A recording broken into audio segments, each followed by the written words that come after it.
All right, today we're diving into something that sounds like it's straight out of science fiction. We're talking about sending tiny electrical pulses deep into the brain to literally reshape how our entire body works. It's an incredible technology called deep brain stimulation, or DBS for short. You've probably heard it called a pacemaker for the brain. And honestly, that's a pretty great starting point. It's this implanted device designed to calm down rogue electrical signals. But here's the thing. As we're about to find out, its influence stretches way beyond just the brain. And that really brings us to the central mystery we're unpacking today. I mean, how can tweaking a tiny little circuit in the brain do all this? How can it calm tremors? Sure, but also regulate your heart rate and even help you sleep better. It's kind of like dropping a stone in a pond. There are these ripples that spread out, and today we're going to follow those ripples right back to the source. Okay, so first things first. Let's get into the nitty-gritty. How does this thing actually work on a physical level? So the procedure really boils down to two main steps. First, you have surgeons implanting these incredibly thin electrodes into really specific targets deep inside the brain. We're talking about places like the subthalamic nucleus, which is a major hub for motor control. Then, those electrodes get connected by wires that run just under the skin, all the way down to a pulse generator. And that's basically a small battery pack that sits in the chest. So you might be wondering, what's the actual problem this whole setup is trying to solve? Well, it all comes down to what are called pathological electrical signals. Think of it this way. In conditions like Parkinson's, the brain's motor circuits get stuck in this noisy, chaotic, over-synchronized loop. It's like bad radio static. Now, what's crucial to understand is that DBS doesn't fix damaged tissue. Instead, it acts like a high-frequency jammer. It just breaks up that faulty signal, drowning out the static so the brain's clearer instructions can finally get through. All right, now let's talk about that first ripple effect. And this one is the most visible, the most dramatic. We're talking about the almost immediate impact it has on a person's ability to move. And this right here just perfectly illustrates that change. For someone with Parkinson's or essential tremor, the effect is, well, it's like flipping a switch. One moment, before, you have uncontrollable tremors, limbs that are rigid and stiff. And then, the after, once the device is turned on, you see controlled, fluid movement. It's nothing short of life-changing for so many people. But it's about so much more than just stopping the shakes. A massive benefit is how it helps manage something called dyskinesia. Those are those twisting, involuntary movements that can actually be a side effect of the medication itself. DBS helps get those under control, it can improve walking, and, get this, it can even help restore facial expressions that often get masked by the condition.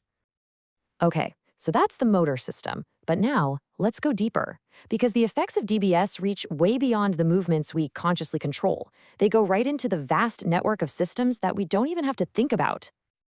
So it turns out that the very same brain targets used for DBS are also key hubs in what's called the central autonomic network. The best way to think about this? It's your body's autopilot. It's the system that's running everything in the background 24/7. Your breathing, your digestion, all of it.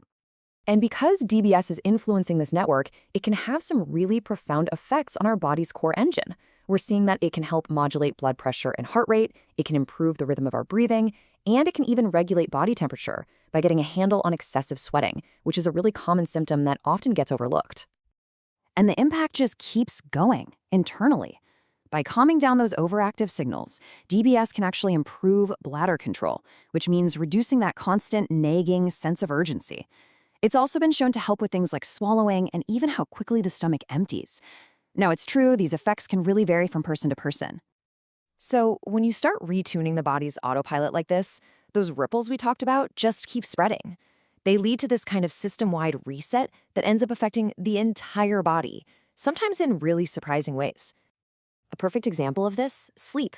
I mean, so many patients struggle with nighttime tremors and stiffness that just constantly wake them up. It's exhausting. But by calming the body at night, DBS can allow for longer, deeper, and truly restorative sleep. And of course, better sleep, well, that means more energy and just better function all day long. But this whole system-wide reset isn't always straightforward. It can have some challenging effects too. And one of the most common ones is weight gain.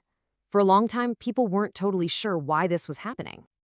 Well, it turns out it's really a two-part thing. First, you have to realize that constant tremors burn a huge number of calories. So when DBS stops them, the body's energy use just drops significantly. But then, at the same time, it's possible the electrical field is subtly influencing the brain's hunger centers, which can actually increase appetite. So you've got less energy going out and more desire for energy coming in. It's basically a perfect storm for weight gain.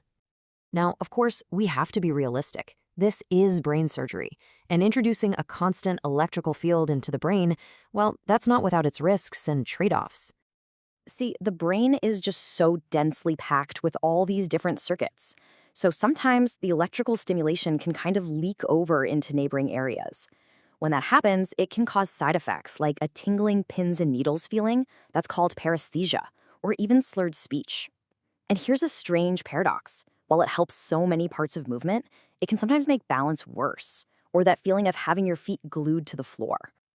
That it's exactly these limitations that are pushing the technology forward. They're driving the next evolution. The big goal now is to move away from this constant one-size-fits-all stimulation and towards something much, much smarter and more responsive. Right now, most devices are basically always on, just providing a constant stream of electricity. But the future, that's what we call closed-loop DBS. Just imagine a device that can actually sense the brain signals of a tremor before it even starts, deliver the simulation only when it's needed, and then power back down when the body is resting. It's all about adapting in real time to give a much more precise, personalized therapy with way fewer side effects. And all of this really leads us to a final big picture thought.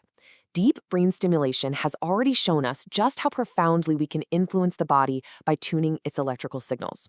So as this technology gets smarter, more precise, and better at mimicking our own biology, it really makes you wonder, doesn't it? Just how far can we actually go in tuning the body electric?